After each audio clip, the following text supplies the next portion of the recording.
các bạn, chào mừng các bạn đến với kênh móc len của Mimi Handmade. Hôm nay Mimi sẽ hướng dẫn cho các bạn móc một cái bông hoa 6 cánh như thế này để các bạn có thể là trang trí nón ha, hoặc là trang trí túi nè, rất là xinh xắn và cũng rất là dễ móc các bạn. Mình hy vọng là các bạn sẽ yêu thích cái mẫu hoa này nha. Và một số màu đây mà mình phối sẵn cho các bạn nè, các bạn có thể là tham khảo nha. Bây giờ mình sẽ bắt đầu móc cái hoa 6 cánh rất là xinh xắn đáng yêu này nha các bạn. Bông này chúng ta sẽ phối 3 màu nha các bạn, và chúng ta sẽ phối màu tùy thích nha. Ở cái bông thứ 3 này mình sẽ phối cái phần nhụy này các bạn, mình sẽ phối cái màu hồng đậm đậm này xíu ha. Xong rồi xuống cái tầng 2 mình sẽ phối cái màu hồng nhạt này, và cái cánh thì mình sẽ phối màu xanh để cho nó lạ mắt ha. Và cái kim móc mình sẽ sử dụng kim móc 2.5mm cho cái len miêu cô tông với miêu hàng này các bạn, mình kết hợp ha. Còn các bạn sử dụng len sợi nào thì các bạn sẽ theo cái loại len sợi đó để mà các bạn chọn cái size kim cũng như là cái size bông mà các bạn thích nha. Bây giờ mình sẽ đo cho các bạn để các bạn coi cái size bông nè, khoảng 10cm ha các bạn, đối với cái kim 2.5 này nè. Bây giờ chúng ta sẽ tạo một cái vòng tròn nha các bạn.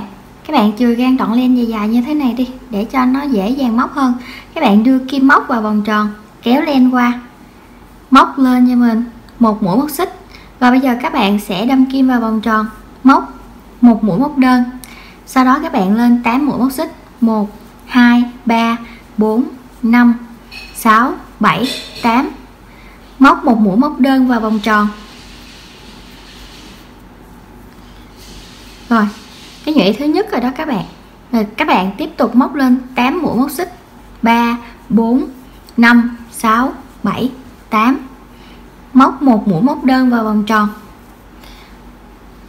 Khi các bạn móc một mũi móc đơn xong, các bạn lên 8 xích, rồi lại móc một đơn, 8 xích một đơn. Các bạn sẽ đếm sao mà cái này là 10 nhụy nha. Bây giờ mình đã làm được 9 nhụy rồi nè các bạn. 1 2 3 4 5 6 7 8 9. Rồi cái nhụy thứ 10 nè, các bạn móc lên 7 mũi móc xích thôi ha. 1 2 3 4 5 6 7. Rồi các bạn sẽ trượt mũi vào cái chân móc mũi móc đơn đầu tiên. Trượt mũi thôi ha. Rồi các bạn cắt len, kéo len lên. Bây giờ các bạn sẽ cúc nó lại nha. Chúng ta sẽ lấy len, lấy kim kéo xuống. Và bây giờ các bạn sẽ cầm cái dây của cái vòng tròn các bạn kéo cho nó khít lại như thế này luôn nè. Sau đó các bạn sẽ buộc hai cái cọng này lại với nhau, rồi các bạn giấu len nha. Chúng ta sẽ giấu len vòng vòng ở đây, rồi các bạn cắt len bỏ. Bây giờ chúng ta sẽ lấy cái len màu nhạt để chúng ta làm cái phần tầng thứ 2. Các bạn sẽ đâm kim vào cái chân móc mũi móc đơn bất kỳ ha. Rồi bây giờ mình sẽ đâm kim vào đây. Các bạn sẽ nối cái len màu này kéo qua, móc lên cho mình 3 mũi móc xích. Các bạn quấn len một vòng lên kim nha, nẹp cái cọng len vào trong cái mũi móc luôn nè.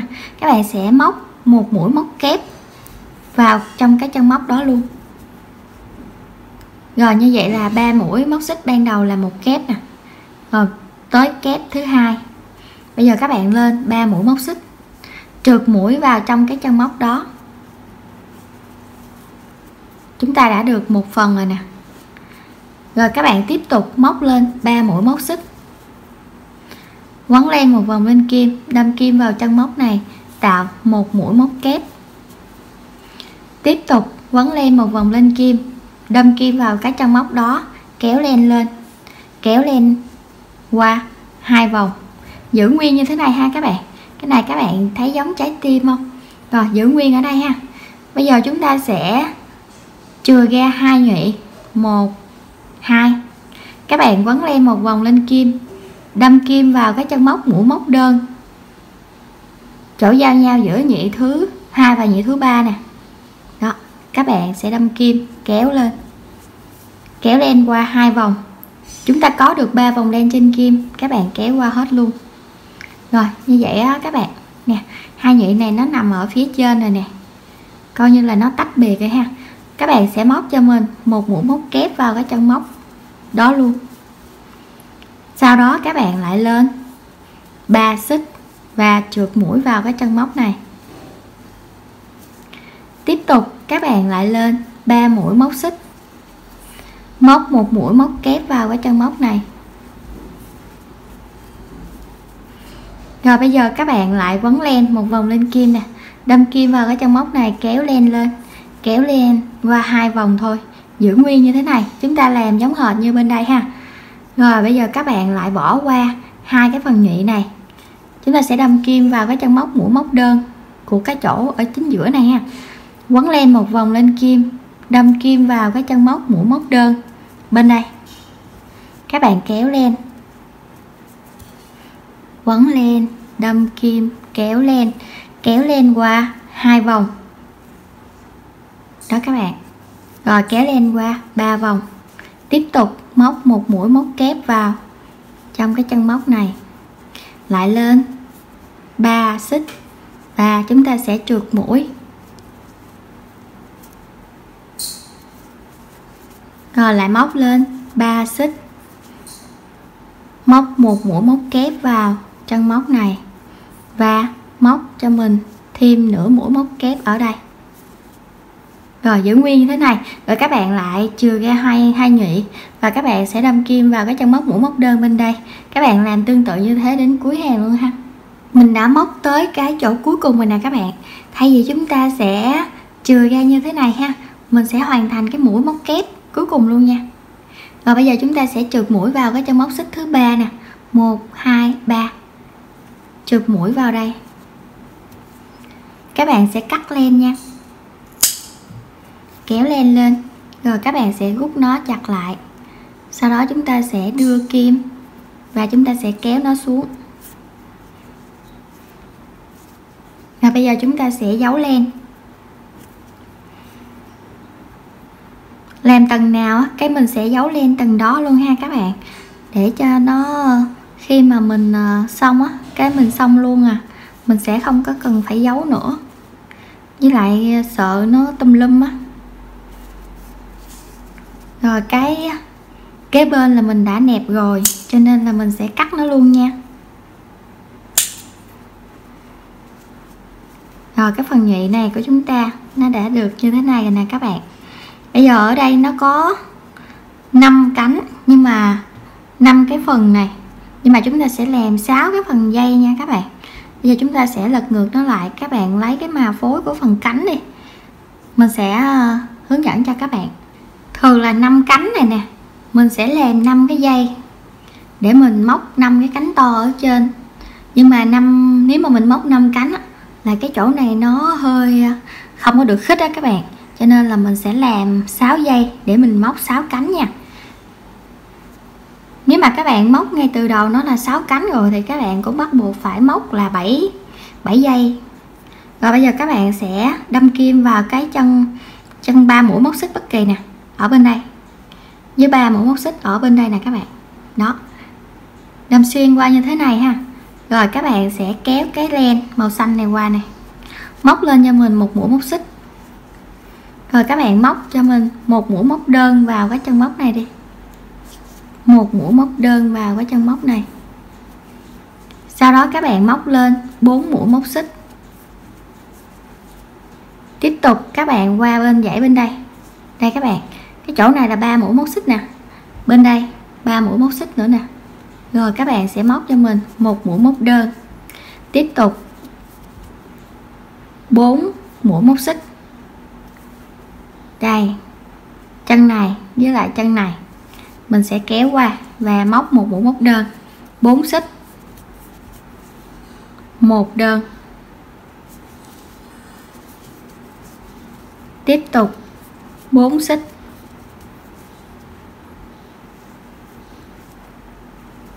1 đơn. Rồi bây giờ chúng ta có 1 2 3 4 dây rồi đó. Bây giờ chúng ta sẽ làm cái dây thứ 5 ha. Các bạn móc 4 xích. Dây thứ 5 đây nè các bạn. Đây. Hai cái này với cái này nè, ở chính giữa. Chúng ta sẽ chọn cái chân móc chính giữa ha, để chúng ta làm nè. Đó. Rồi các bạn sẽ móc ở đây 1 đơn. Tiếp tục móc lên 4 xích và sẽ trượt mũi vào cái chân móc đơn đầu tiên. đó các bạn. Rồi bây giờ các bạn sẽ xoay nó lại nè, đồng thời nẹp cái phần màu xanh này lên luôn ha. Xoay nó lại, chúng ta sẽ móc cái nhánh đầu tiên này trước. Các bạn sẽ móc cho mình một mũi móc đơn vào đây, lật lên ha, rồi móc một mũi nửa kép, móc 3 mũi móc kép, 1 2 3, tiếp tục kéo qua, móc một mũi nửa kép và một mũi móc đơn. Hàng đầu tiên của chúng ta sẽ có một đơn, một nửa kép, 3 mũi móc kép, một mũi nửa kép và một mũi móc đơn. Móc lên một mũi móc xích, coi như một mũi móc xích này là một mũi móc đơn, chúng ta sẽ quay ngược đầu móc lại. Chân móc thứ hai là chân móc mũi nửa kép, các bạn sẽ móc vào chân móc thứ hai một mũi nửa kép. 3 chân móc mũi móc kép ở chính giữa, các bạn sẽ móc mỗi chân là 2 mũi móc kép.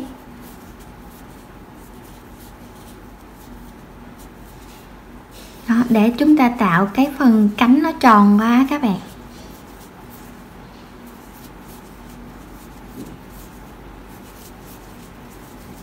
Rồi bây giờ cái chân móc kế bên ba cái cụm tăng này nè, chúng ta sẽ có là một mũi móc nửa kép, đúng không các bạn nha. Chân móc mũi nửa kép ở dưới nè, ở trên thì nó là mũi nửa kép. Bây giờ chúng ta sẽ móc một mũi móc đơn vào cái chân móc đơn đầu tiên này, rồi tiếp tục các bạn lại móc lên một mũi móc xích, quay ngược đầu móc lại. Một mũi móc xích này tượng trưng cho một mũi móc đơn rồi đó. Chân móc thứ hai là chân móc mũi nửa kép nè, ở hàng thứ ba các bạn móc vào chân móc thứ hai một mũi nửa kép. Bây giờ 6 chân móc trước đó là 6 chân móc kép ha, chúng ta sẽ móc vào mỗi chân là 2 mũi móc kép, 1 2 3 4 5 6. Rồi các bạn móc 2 mũi móc kép, rồi tiếp tục 2 kép, 2 kép, 2 kép, 2 kép. Rồi đây mình đếm thử ha, 1 2 3 4 5 rồi đó, còn một lần 2 kép nữa là đủ 6 lần 2 kép. Rồi bây giờ kế bên đây sẽ là một mũi nửa kép, và cái chân móc cuối cùng là chân móc mũi móc đơn này các bạn.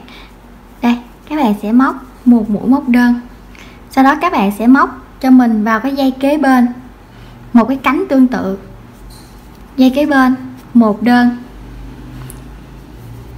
chân tiếp theo một nửa kép, 3 mũi móc kép, 1 2 3. Tiếp theo 3 mũi móc kép sẽ là một mũi nửa kép và một mũi móc đơn. Kết thúc hàng móc thứ nhất, lên hàng móc thứ hai một mũi móc xích, quay ngược đầu móc lại. Chân móc thứ hai một mũi nửa kép, 3 chân móc kế tiếp mỗi chân 2 mũi móc kép. Mình sẽ móc với các bạn hết cái cánh thứ hai này ha, rồi các bạn sẽ móc 4 cái dây còn lại tương ứng với 4 cái cánh.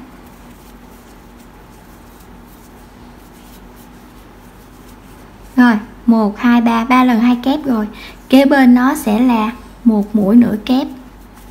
Và cái chân móc này nè các bạn, đây cái chân móc ở trong đây, các bạn sẽ móc cho mình một mũi móc đơn nha, rồi lên một mũi móc xích, quay ngược đầu móc lại để móc hàng móc thứ ba. Móc vào chân móc thứ hai một mũi nửa kép, 6 chân móc kế tiếp mỗi chân là 2 mũi móc kép, 1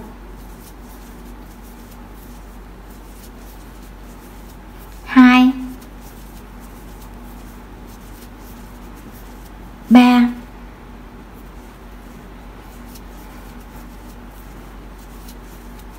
4 5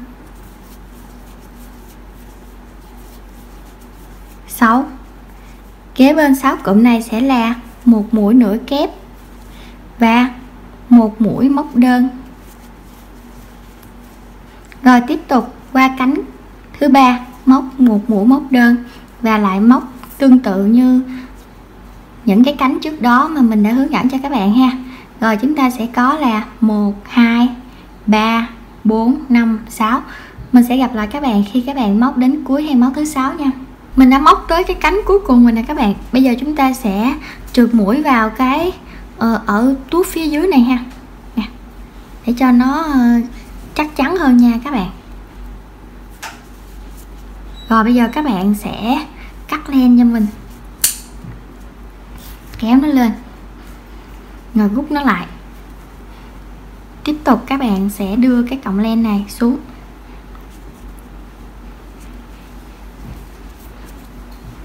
Rồi bây giờ chúng ta sẽ giấu len nha nè. Cái cọng này hồi nãy mình nói các bạn nẹp vô rồi thì mình cắt thôi, còn cái cọng này cái mình sẽ giấu vô. Rất là đơn giản đúng không các bạn, mà cái này nó lại đẹp nữa.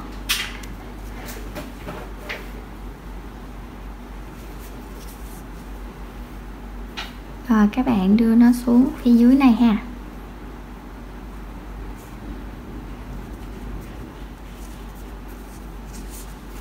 Rồi chúng ta cắt len luôn. Chúng ta sẽ canh chỉnh cái cánh nó lại nè. Đây, ở đây cái mình sẽ dựng nó lên như thế này cho nó đẹp. Ví dụ như là các bạn trang trí nón đi, thì các bạn sẽ làm cái tầng cái cánh này nè là màu khác với cái màu nón ha. Chúng ta sẽ ưu tiên cái phần nhụy là cái màu của cái phần nón, hoặc là túi cũng vậy nữa. Các bạn ưu tiên cái màu nền của túi là cái phần nhụy, để mà chúng ta có cái sự kết hợp giữa hoa với lại màu sắc của cái sản phẩm mà chúng ta làm nha. Mình hy vọng là các bạn sẽ yêu thích cái mẫu hoa này nha. Nếu mà các bạn yêu thích các bạn nhớ nhấn like video này giúp mình nha, và bình luận ở phía bên dưới ủng hộ Mimi bằng một lượt đăng ký kênh và một lượt thích nha các bạn. Nếu mà các bạn bình luận giúp mình thì cái video mình có cái lượt tương tác cho nên là mình hy vọng là các bạn sẽ giúp mình nha. Hy vọng là ai cũng sẽ móc thành công hết nha các bạn. Mình cảm ơn các bạn đã theo dõi hết video này và thực hiện cái mẫu hoa này cùng mình nha. Bây giờ mình xin chào tạm biệt các bạn và hẹn gặp lại các bạn ở những clip sau. Bye bye.